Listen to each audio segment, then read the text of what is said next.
Hello and welcome along to our Think About It session. These are empowered leadership conversations that we drop in and have every Thursday lunchtime. It is a micro glimpse into how we can help you become a more collaborative, effective leader in your SME business. Tienie, hello, welcome along.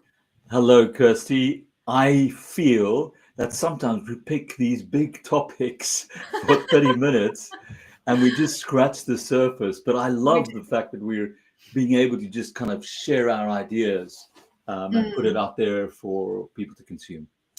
Yeah, and so today's topic is a huge topic, but like we say, these are micro snippets, and we might only cover really top level 50,000 feet, or we might actually only cover a teeny tiny bit of this element, but it's helping people in a digestible way kind of take away and learn from the stuff that we do and the challenges that we come across regularly with our clients. So today's topic is a really interesting one. It's around change management in the age of AI. So how can we turn data into really impactful actions in business? Now, we do talk about AI regularly. We touch on it in different areas and different topics, but this is purely looking at how we can tap into AI to help with change management. Now, that is a topic. So there's change management in there. There's technology that's moving at 100 miles an hour. There's people, there's business, there's profit, there's product. But out of all of those elements, people matter most. And it's how do we help create certainty in a potentially uncertain future where some people are embracing all the platforms and the artificial intelligence platforms and language models that are out there to make things easy for us, and some people just don't want to go there for making a mistake. Absolutely. And it can be scary because change is scary, right? And like, we are turning a corner and it is going to be impactful in every aspect of our business and lives. And I think why we've identified a topic particularly, because I think sometimes it's important to drill down into how can we embrace it in different areas of our business? Because I think we all know about GPT, we all know about Gemini. Like, we understand that we can go and ask it a question and we can talk to it and give us some answers. But how do we really tune into it to embrace it, to work for us as part of our business? So that's why we've chosen a topic. So the topic this week we've talked about is change management, right? So this is something that all businesses go through, and this doesn't have to be a huge, big change. It could be literally you changing how you operate, changing processes, restructuring your teams slightly. It could be changing what the offer that you've got. Like, change comes in big and small, doesn't it? And when we talk about change management, it doesn't have to be like it's going to completely change the business for it to have a real impact. Change management can come in all different shapes and sizes. So to build on what you're saying, Kirsty, it is that how do you as a business position yourself as the bridge between the technology and the humanity element of your business? And what I'm sensing some businesses are doing out there is they're letting people get on and see where they land with all the artificial intelligence tools that are out there, whether people are generating documents and proposals from artificial intelligence, or whether they're just writing it for themselves, or however they're doing it. And there's no real protocol set in place. There's no real framework, or giving people permission. Yes, you're okay to go and do this, or no, we don't. We'd prefer you not to, or just use ChatGPT, or whatever the case is. It's creating that the protocol around that. And I think if you haven't given people permission yet in your business, do that today. Say use artificial intelligence with the caution that the information that you're generating needs to be translated to the truth. So whether you have protocols in place to then filter it and make sure that it's the right answer for you, for the application of what it is you need that answer for, that's the element that needs to be where protocols need to be put in place. And I think because it's unregulated, right? It's like we in this really messiness of it about to take off, about to take over. Whether you like it or hate it, it's happening, right? So we get to decide to how we're going to ride that wave, how we're going to implement it. And I think there's still businesses out there that I see often don't want any of it. It's not, the people are not allowed to use it. It's not part of their business. And like, okay, if that's, but they need to move in some point or they're going to get left behind. But what I do want to just put a huge caveat on is around obviously what's confidential. Don't attach it to any of your drives. Like, don't share any client information. Like, there's closed and open AI, isn't there? So we've got to be really careful about how we say to use it, and everyone needs to operate with caution to what they feel comfortable with. Yeah. So I just wanted to put that caveat on that. No, thank you. And also, I mean, GDPR and common sense prevails, but also the common sense is a massive gray area. Because there's common sense for you might be very different from me. Common sense for me, yeah. So it's all of those things that you then as a business can put some protocols in place, to make sure. And yes, it might make the line manager's job a little bit more difficult because they need to go through a screening process based on content that they're receiving. They need the presentation to be done. And yes, I generated this off ChatGPT, but this is giving me a fluid, crisper messaging perspective. And so you're elevating performance based on some of the content, but it's the translating the data that you're receiving to its actual application and the truth of what that looks like. And that's where the protocol is going to come and sit in. And I think for me, it's like, it's not just pumping something into AI and going 100% tick without even giving it a second look. Like, that's lazy use of it. Like, yes, there are processes where automation and AI can hugely save time, and it doesn't need to be looked at, but that's kind of really repetitive. This is right, this is wrong, this is yes, this is no, this is go, this is stop. Whereas actually in most businesses, what AI gives us is it fills that blank form. It gives us a starting point. It gives us maybe 70 to 75% of something, and then the rest is whatever we build on it. Yes, from there. Yeah.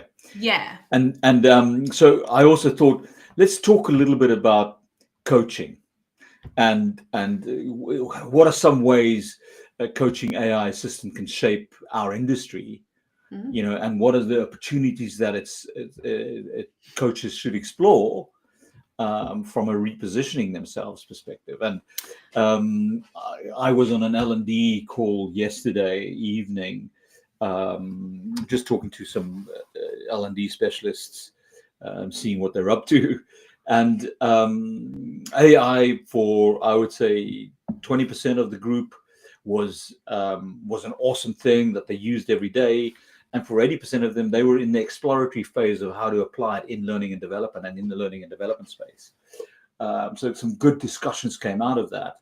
But if we look at coaching AI assistants, for instance, what are some of the things that could do for the coaching industry and you as a coach, and help you have a stronger impact on the people that you're interacting with and coaching in a confidential manner, of course.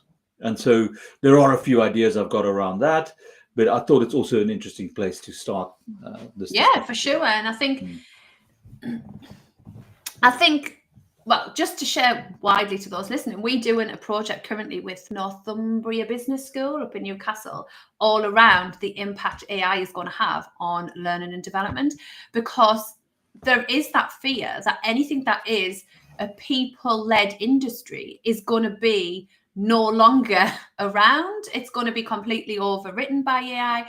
And I think we need to be really open with, actually, there are going to be a lot of roles and jobs replaced by AI. However, there's going to be elements where people are needed, and the people, emotional intelligence, and I know we build AIs building emotional intelligence, but I do think there is still an evolution of coaching, L&D will still be needed, and that people element will still be required.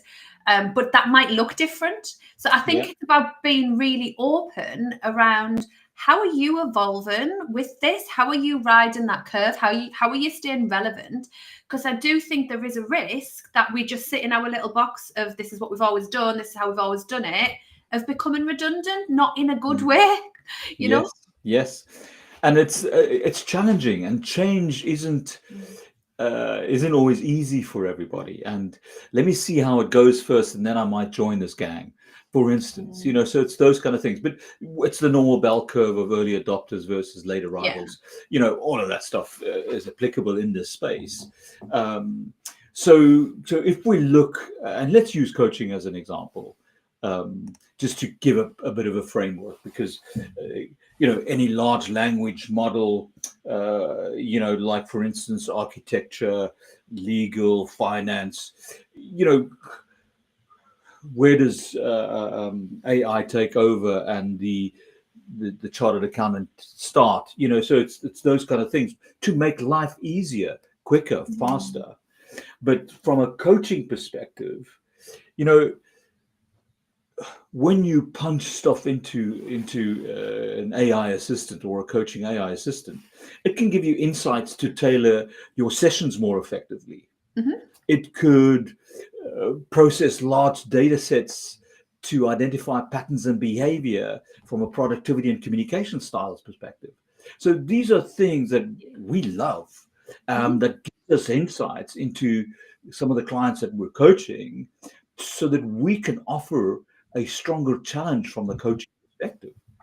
I mean, some AI-driven platforms, can provide round-the-clock support, offering bite-sized coaching tips and reminders between sessions. So it's however you want to try and facilitate this that makes sense for you. Is how we facilitate that. I mean, there's a tracking process. Then let's not talk about virtual reality and AI-driven simulations. I mean, that's the next phase for this. So, I mean, there's stuff here that is applicable across multiple industries. But from a coaching perspective, those are things that this is how it's going to benefit us. Yeah, and you're saying that kind of VR situation's the future of it's already here in some capacities. And we've used it in some of our platforms, and it's not as advanced where I'd let it go and coach somebody, absolutely not. But we have tapped into that kind of AI, haven't we already? But I know there are people out there where it's like talking back, it's an avatar, it's, but yeah, and I think it all comes back to how are we creating really great, impactful experiences for our clients? And this isn't, I'm just going to let AI now coach my clients. That is absolutely not it for me. It's like, how do we increase our impact? How do we increase our standard of work to give greater, impactful experiences? That is it for me. That's the core. Yeah. So I don't think AI will replace coaching, although there's let me rephrase that. I don't think AI will replace coaching yet. I mean, if there's a communication model that can call you and set an appointment for a test drive for a car, so that the salesperson, which is the human, then takes over to try and sell you the car, that first phase of it is the salesperson doesn't have to think about appointment setting anymore, because virtual reality and avatar assistants are actually making the phone call and having the discussion with the individual in a tone of voice and in an AI environment, and then is got access to the calendar and books the test drive. I mean, that's a phenomenal way of customer relations, but coaching's not there yet. And from a human interaction perspective, sitting down with the managing director of a business and looking at the strategic intent and having a discussion around where we want to go, what it is that we want to do, how are your teams solving for complex problems at the minute with logical and creativity and deep thinking. There's a generic answer, and then there's the person's answer. And so how do we navigate that for ourselves from a coaching point of view? And I think that's here to stay for a bit. Can I share a slightly different perspective on that? I Yes. think AI will replace mediocre coaches. I just do. Because you can have a coaching conversation with AI that you can literally say, coach me on this topic, and it will Yeah. ask you questions, right? Yeah. And if you haven't got a coach that is highly skilled at creating safe, trusted, impactful spaces, then it's like having that conversation. It's Yeah. twofold, right? It's back Yeah. and forward. So Yeah. I think what you're talking about is what I call the magic of coaching.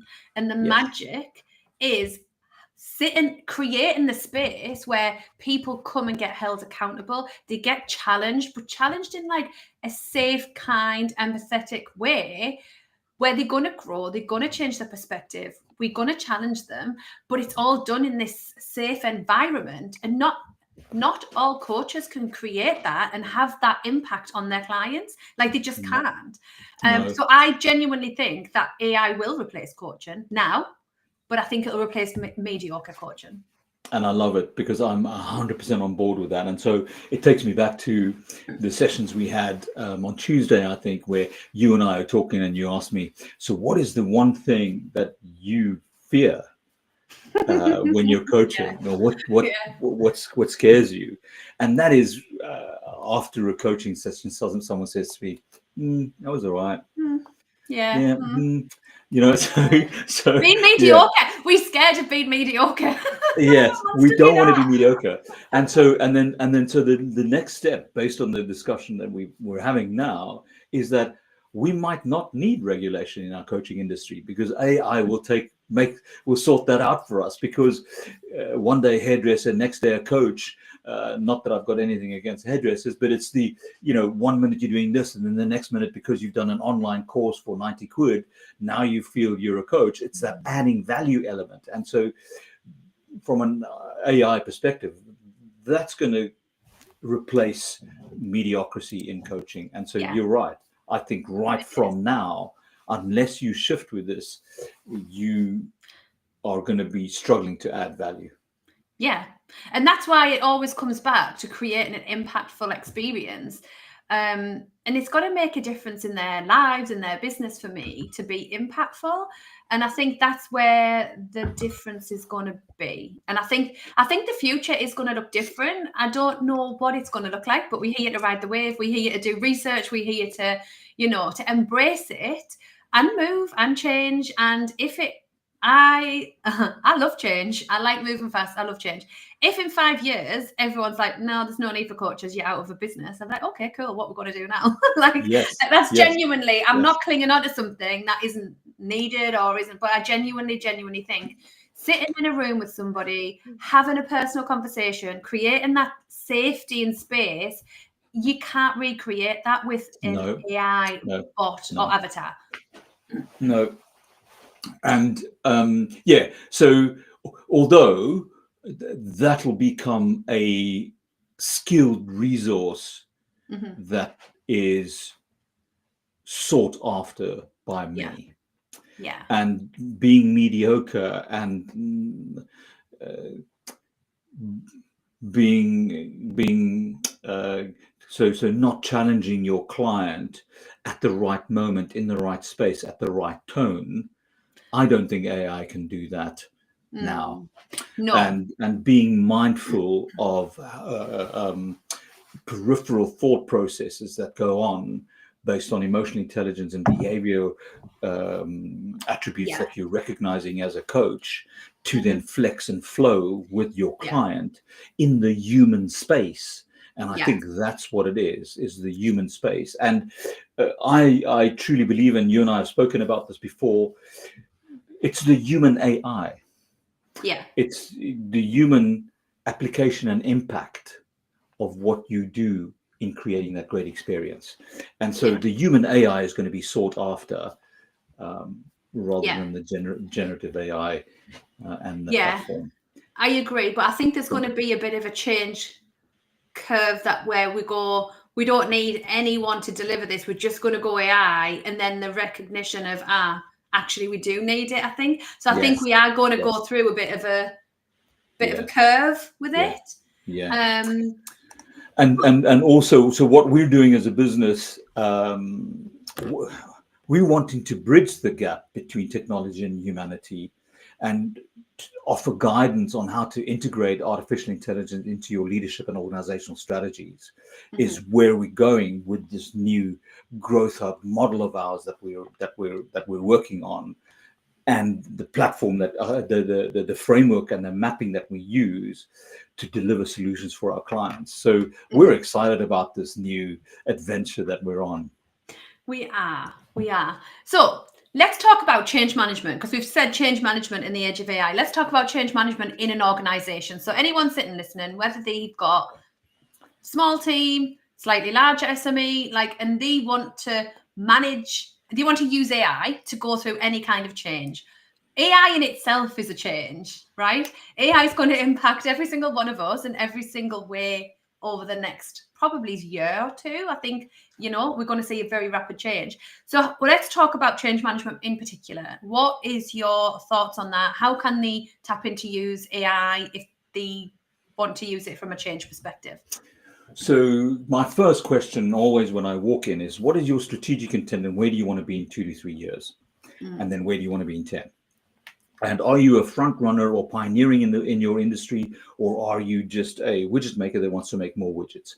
And any answer is the right answer. And then we plug and play as to what is it that you want AI to do for you differently tomorrow that you feel it's not doing for you now. And then once we understand the integration of AI into your strategic intent and the alignment to your strategy, we then bring the teams involved that will be affected by this, that may have been impacted by that. We have a discussion on how we will actually see how this works. You might have a quick pod pilot program to see, is it going to make sense for us? What AI tool is going to be the best AI tool for us? Who is the experts in the business that are secretly using AI and are actually trying to make their lives easier for ourselves? And let's do the research and get the so take that big idea of yours and make it, what's your reality, what's your current state. Let's look at where that goes and how that maps for us. And you can even use AI to predict that for yourselves. You could. This is understanding how we can tap into it, but even just kind of using it for analysis to predict what that could look like, to predict what the impact of change might be. And I think you need to be really careful around the whole closed system and use a closed paid system, not just free chat GPT if you're going to do anything confidential. Exactly. I know I said it, but I'm just really conscious of reiterating that. But you could just input into some AI tool what you want to achieve, your business structure, what the vision is, what's the strategic intent, and get it to help you understand what the AI functionality and all that jazz could be, and who it's going to impact, what the impact's going to be. You could get it to assist that thought process, can't you? You can, but for me, that's two-dimensional. Yeah, it's a start point. It's your 70%. Yeah. We need to get the emotional buy-in for change, because there is a force feed of change, which will, having done some change management in a couple of large organizations, if you're forcing something on people, it'll take you 5 years to get it changed. Doesn't happen. And people will reluctantly comply to that, and so the output of that will be below 40%.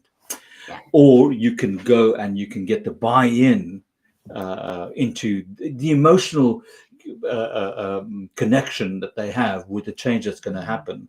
And some people that would potentially have been resistant had it been force-fed may be the front runners in that. So as much as what you're creating the solution using AI is to make it easier for yourself, it's the how are we getting it connected on an emotional human level with the people that are going to be either using it, applying it, needing to sell it into the business, presenting it as a positive change.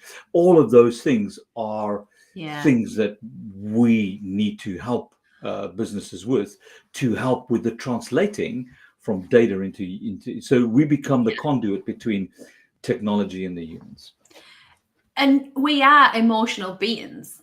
We can't apply AI solutions on top of us and expect us to buy in. So there absolutely is that people buy in, that tapping into that emotional side of it, understanding their impact on themselves and all that stuff. Like 100%. Let's just change tact a little bit. Like, what's your thoughts on, because there are people who are like, I don't want to ride the wave of AI. I'm not here for it. It's not for me. Like, what's your thoughts on that? Because I think, okay, fair play. If you don't want it, you don't want it, right? But that is going to have an impact in a business, isn't it? I think it's the same concept that if you don't vote, you can't complain about the government. So it's the choice that you've made, and it's taking accountability for the consequence. And like people who loved horses and didn't want to move into cars, horses are pets at the minute. They're not transportation, where it used to be transportation. So it's those concepts where artificial intelligence is here to stay. Generative artificial intelligence is here to stay, and it's not going to go away. No. Now you can have. Do you use Google Maps to take you from point A to point B? You're using artificial intelligence. to some degree. So it's those kind of things that just have an understanding of, and yes, maybe it's not for you and you don't want to use it for everything in your life, or cut yourself off technology 100%, living off the grid, those kind of things. So those things exist, and there are people that look for sanctuary in that space. And I must admit, I would love to go to one of those places for a month. Me too. To chill out. Just take a disconnect. Yeah. So this is coming from a place of kindness. Yeah. Also remember that if you are wanting to generate an income for yourself, in whatever capacity, whether you're starting your own business, whether you're running an SME, a large corporate, or are employed by someone, you are going to be exposed to and I think it's like, if you look at the Industrial Revolution, right, it's the people working in the fields when the combine harvesters come in, right? There's going to be a massive change. But if you're a farmer so hell-bent on keeping your workers in the farm, and your farm over the road is using combine harvesters, you can't compete in output. And that's what it's going to be in the business space, right? Like, how easy it is, and even now how easy it is for people to create content, to process things. It's like, it's non-competitive. It's literally like getting workers to manually work a field and getting your combine harvester to go and plow it. Like, that's the difference that it's going to make. So if you don't want to embrace it, like Tienie said, let's go and live off grid, which, to be fair, that does kind of pull me a little bit. But reality in business, if you want to make a successful one, you're going to have to embrace it in some capacity, or you are going to get left behind, right? Yeah. And the best way to actually make that transition for yourself is explore one platform, see how it helps you, see if it works for you, and then explore the second one. I think it's the fear of change that's the inhibitor. Yeah, absolutely. So as we come to the top of the session, thank you all so much for listening. I think a key takeaway for me is just to be curious, and this is what we say about everything, but just be really open and curious and explore, I think, a little bit at a time, right? Is that what we're saying today? Yeah.